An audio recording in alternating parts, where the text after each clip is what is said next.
Morning, y'all. Welcome back to Pure South Pastures. So good to have you with me today.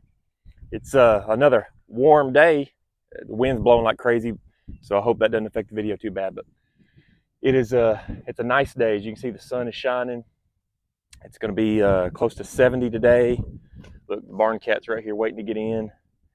She's ready to get some food this morning. Knox is over here waiting for his food. All the animals are ready to be fed this morning, and it's gonna be a good one. I'm gonna get some pigs fed. Then I gotta go run to the butcher, get some lamb, and on the way back, we're gonna get some pig feed. We're gonna buy a big bulk bag of pig feed. We buy it by the ton, or close to a ton. So anyway, we got a busy day today. Glad you're here with me. Hang out for a little while. I want to talk to you today about if I were to start farming over, if I were to go back and know then what I know now, what I would do differently. There's some things that I would change. Probably would have been a little less ambitious about a few things, and I'll explain all that to you, why I would do things differently and what I would do differently. So, hey, I'm glad you're with me today. So good to be able to share this time. Hey, had a lot of subscribers last week. Just a big week for our channel. So all of you who are new to the channel, thank you for jumping in. Thank you for making this journey with us, and you subscribing is a big deal to me. So grateful for you. Hang out today. Let's talk about what we would do differently if we could go back and start farming all over again. So I'm about to got some buckets of feed here. About to feed the pigs. I don't show you this very often, but got a group of pigs that we're feeding out to sell. Make some awesome pork.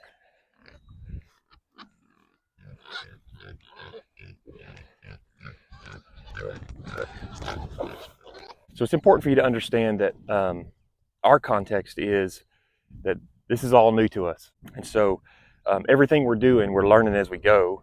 I almost called this channel "Learning to Farm" because that's what we're doing. We're learning as we go, and so that's our context. And as I talk about things that I would change, it's important to understand that I wasn't born in this. I wasn't, I didn't have a piece of land that was passed down.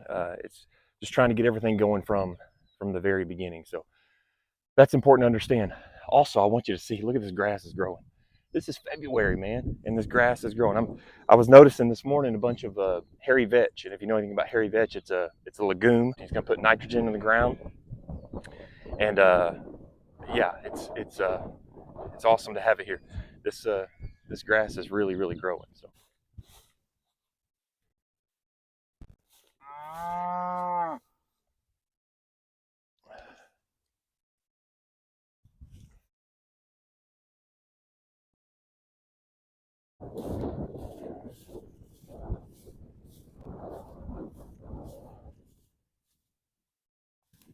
I'm out here with the cows. My dad and I.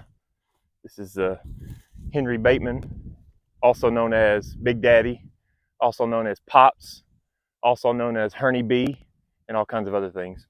Anyway, we just moved the cows on a little piece of stockpile. Fed them hay yesterday. Today they're getting stockpiled. Tomorrow we'll come back and feed hay. That's kind of the rotation we've been on. You can see how they've been just kind of grazing across this piece of property. So one of the things that I would do differently, we purchased this property in October 2020.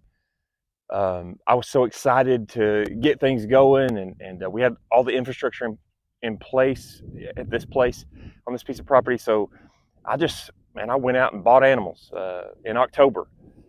I wouldn't advise that. I mean, we were just getting started, didn't have any animals in place. So I was gung-ho about it. I wanted to get some cows. And so what I did is I went and bought 2 little bulls, and I was going to steer one of them. I was going to use one of them as a bull, and 12 cows. And man, in October, that just wasn't, I wouldn't advise that. I would have waited. If I could do it over again, I would have waited till spring. What I didn't realize then was the big expense of winter feeding. Winter feeding is the greatest expense that we have on this farm.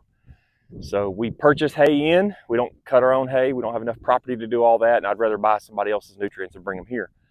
But that means we had to buy hay for all those animals for that winter. And so I could have cut the curve a little bit if I'd just been willing to wait and waited until we got some spring grass on the farm, then brought cows in. I would do that over again if I could. I'm just an all-in kind of guy.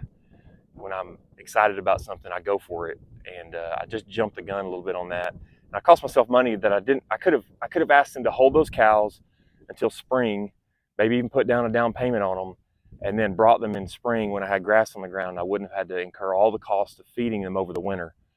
I learned a lot that first winter, so I guess there's a lot there's probably not a value that you can put on that. And we got to get going, but yeah, we incurred expense that we didn't have to have. So if you can skip a winter feeding, I'd sure do that over again. So I just moved the sheep out to a new pasture. They're out here grazing in this pasture out by the road. Knox, you can see him. He's out kind of outside the fence, but he's still guarding them. He'll duck in the fence in just a minute and stay with them. But one of the things that I would do differently, I keep saying I would do over. When I say I would do it over, I mean I would do it differently. One of the things I would do differently if I were to start over again is, if I got a do-over, I would purchase sheep before cattle. All my life I've wanted cows, but now I realize the profitability in sheep is quite a bit higher. The turnaround rate is much faster, so your cash flow is faster. Anytime you have an animal that will reproduce faster and produce a product that you can sell faster, your cash flow is a lot faster. Cattle, the cash flow is very, very slow. So I just want to caution you, if you're new and you're planning on farming, if you can do a small ruminant, goats or sheep, if you have the infrastructure to do that, and if you have the wherewithal to do it, as far as like keeping them in, rotating them, all those things, I would encourage you to do that. A sheep within a year is going to produce a lamb, and that lamb within 5 months is, if you're selling for meat or market, within 5 to 6 months that lamb is going to be ready to sell. And a sheep, there's a really good chance that sheep is going to produce 2 lambs. As a matter of fact, I would be shooting for, in the second lambing season of any sheep, that I would expect it to give you at least 2 lambs. So the ramp up rate, the cash flow rate, and just the productivity of sheep is so much faster. Plus, I didn't know how much I would really like them. I really love the sheep. They have a really cool personality. They're gentle. They're easy to work with. They're easy to move around. And so if I could do it over again, I love the cows. I eventually would get there, but the first thing I would do is I would purchase sheep. I would get them going. I would get some cash flow going, because listen, if you're doing it in any kind of business model, if you're just doing a hobby and you're willing to just sink money into it and just keep doing that, that's one thing. This is not my income, my livelihood, but I don't want to come out here and work every day just to be putting money into it. I want it to be something that at least pays for itself in the early stages and eventually will be an income source. So a side gig. So I love it, but I don't want to do it for free, and I sure don't want to be dumping a bunch of money into it perpetually. That's going to happen in any business on the front end. So I try to operate this like a business. And that being said, cash flow is huge. Cash flow is king. Listen, make sure that you run the numbers and you work out your cash flow system, because in farming, staying in farming is all about making sure that there's cash flow. One of the ways you can do that, if I got a do-over, I would redo this, and I would not purchase cattle first, but I would buy sheep first, or small ruminants. Because they're just going to cash flow a lot faster, and they're going to be more productive earlier, and they're a lot of fun. So if I got a chance to start over again, to get a do-over, which we don't get a lot of those, right? But I was just thinking about that. If I got a chance to do this farming journey over again, one of the things that I would do over or do differently is the type of cattle that I purchased originally. I bought cows. I bought bred cows with calves on their side, so they were like a 3-in-1, and that was cool because pretty quickly we were able to have calves here on the farm.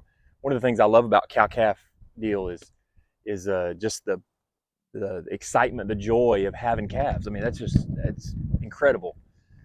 It's so fun to have calves, but the cow-calf operation, it really it's a long game. Like again, we're talking about profitability and cash flow. It takes a long time, at small scale especially, if ever. I don't know if you can ever really fully come out just doing cow-calf on small scale. But if I were able to do it over again, what I would do is I would start out with some stockers, some animals that we were just going to bring in for a season, put weight on. I'm not so sure that we could have just kept them for one summer and put enough weight on them, but anyway, we probably would have still had to carry them through the winter. But it would have a beginning and an ending, and you could get in a cycle of bringing some in that you're putting weight on, put weight on them for a period of time, then take them back and sell at the right time at the sale barn, or to people who want to finish those. So that's probably something else that I would do differently if I were starting over, because that gives you a window. Mayfly there. That gives you a window that you're working in with those animals, and it's not a long, drawn out thing that takes forever to get any cash flow going. So because we are building our herd and we're holding back, retaining all of our heifers, it is taking a long time on the cattle side for that to really cash flow itself at all. We do try to keep our inputs low.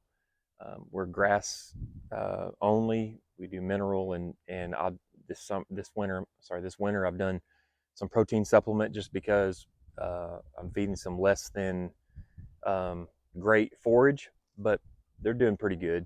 Pushing them pretty hard, but they're doing pretty good. So trying to keep inputs low. We're building the herd. I love, from the bull and the cows that we have, I love what they're producing, and so those are the heifers that we're bringing up right now are the ones that we want to build our herd off of. Eventually, the cows that I purchased in the beginning, they'll be too old, but what they're giving us through the really good bull is what we want for our farm. But if I were able to do it over again, that's one thing I would do differently. I would bring in animals that we were just going to put weight on for a season and then turn around and sell them. But I love having the calves here, so we would always want to do that. Eventually, I just would have started with something that we were putting weight on and that we could move pretty quickly. So that's something else I'd do differently if I could get a do-over. So those are some things that I would do differently if I got a do-over. The reality is we don't get a lot of do-overs in life, right? We just, you kind of got to roll with it. You learn from it. And education is expensive. And a lot of times you learn the hard way, and it costs you something on the front end, whether it's labor or money or energy or time or whatever. But you learn and you go on. So I wouldn't take anything for what we've learned. These are things that I've learned, and these are mistakes I've made. And so today, I'm just sharing with you mistakes that I wish that I could go back and redo. Don't get that chance, and that's okay. But if maybe it will help you if you're starting out, and maybe it'll help you kind of cut the learning curve a little bit, so you don't have to make the mistakes I made. We're going to make mistakes in life, and I was thinking about this before I wrap up the video today. I'm going to close, and I was thinking about Lamentations chapter 3. It says, "The steadfast love of the Lord never ceases," and it also says, "His mercies are new every morning." And that just helps me, because I'm going to make mistakes in life. You're going to make mistakes in life, but it's so good that the mercy of the Lord, the forgiveness of the Lord, the love of God is new every morning. It's like the slate's been wiped clean. It's a new day. The sun comes up on a new day, and we get to do do-overs in God's kingdom. And so trust in the Lord today. Allow Him to lavish His love on you and experience His grace that's new every morning. I'm so glad you joined me today. These are things that I would do over, mistakes that I've made. I don't get to do them over, but maybe you don't have to make those same mistakes. So, hey, God bless you guys. Thanks for joining me. If you haven't already, subscribe to Pure South Pastures. Thanks to all the new subscribers. I was blown away last week. It was just a great week for our channel. Share with somebody that might help and grow from this channel, might find it as interesting content. And let's continue to make this farming journey together. I'm grateful for you. God bless you. Bye-bye.